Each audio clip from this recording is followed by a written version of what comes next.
नमस्कार, मैं doctor SP माथा झारखंड से।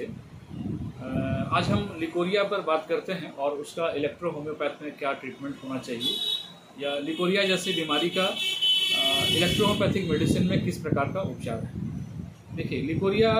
जिसे हम लोग श्वेत प्रदर, वाइटिस या कह सकते हैं योनि मार्ग में एक प्रकार का सफ़ेद तरल का स्राव जो पारदर्शी और चिपचिपा होता है, हम लोग इसे लिकोरिया कहते हैं। इस बीमारी में होता क्या है,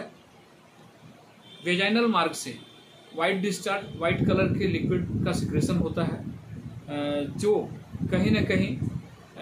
किसी प्रकार के इन्फेक्शन का, इंटरनल इन्फेक्शन का एक इंडिकेट है कि फीमेल पर्सन जिनके साथ ये प्रॉब्लम है वो कहीं ना कहीं कुछ अंदरूनी इन्फेक्शन के चपेट में आ चुकी है। तो इस बीमारी में महिलाएं अधिकतर थकान महसूस करती हैं, पूरे शरीर में दर्द महसूस होता है, क्रॉनिक होने पर फीवर जैसी समस्या भी आती है, वेजाइनल इचिंग की भी समस्या होती है और वेजाइनल प्रदाह कह सकते हैं, योनि मार्ग में प्रदाह की भी समस्या देखी जाती है।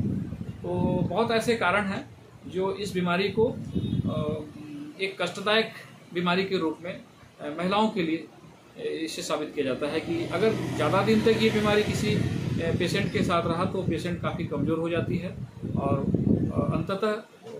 क्रॉनिक होने पर पेशेंट की जान भी जा सकती है। इस प्रॉब्लम में, इस समस्या में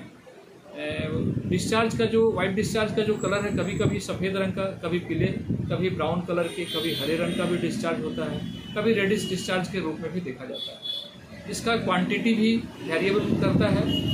गंध भी इसमें आती है ये सिक्रेशन में और पेशेंट दिन प्रतिदिन कमज़ोर होती जाती है। पेशेंट का गैस और कब्जियत भी बना रहता है और बहुत ज़्यादा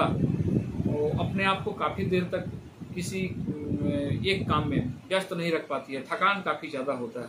और चक्कर भी आना, बीपी की समस्या, बीपी अधिकतर लो होता है ऐसे केस में और हार्ट कॉन्स्टिपेशन जैसी समस्या भी देखी जाती है। तो इस प्रकार के प्रॉब्लम में हम लोग जो इलेक्ट्रो होम्योपैथ में लिकोरिया का ट्रीटमेंट करते हैं, तो जो मेडिसिन इसमें हम लोग का एक बहुत ही अच्छा रिजल्ट देता है वो पहला है C2 लिम्फन N1 का 30 पोटेंसी 10 ड्रॉप 3 टाइम बिफोर मील।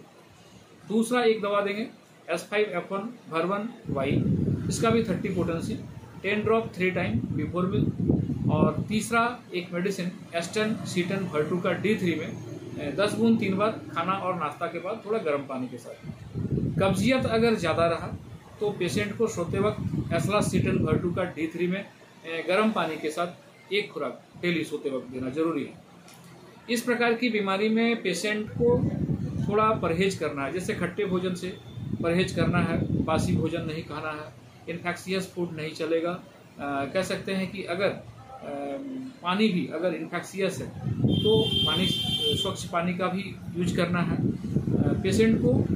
फ्री माइंड में ज़्यादा दे रहना है, रिच फूड, फास्ट फूड या जंक फूड, ऑयली फूड, ये सबसे थोड़ा परहेज करना है।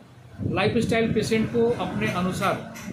स्वच्छ जीवन जीने के लिए या स्वस्थ रहने के लिए मॉर्निंग वॉक और इवनिंग वॉक कंपलसरी करना है और ज़्यादा दिनों तक गैस और कब्जियत जैसी समस्या अगर है तो उसे ज़्यादा दिनों तक शरीर में ना रहे, उसके पहले उसका उपचार करना जरूरी होता है, क्योंकि कॉन्स्टिपेशन ज़्यादा पुराना होगा, गैस ज़्यादा बनेगा तो इस प्रकार की बीमारी में ज़्यादा एग्रावेशन देखा जाता है। तो पेशेंट अगर समय पर अपने आप पर थोड़ा ध्यान रखे और इस प्रकार की समस्या को शर्म करने के बजाय डॉक्टर के पास खुल करके अपनी बात को रखे और उसका समय पर इलाज कराए तो निश्चय ही पेशेंट जल्द स्वस्थ हो जाती हैं और ये बीमारी आम बीमारी के रूप में होकर ठीक भी हो जाती है। धन्यवाद।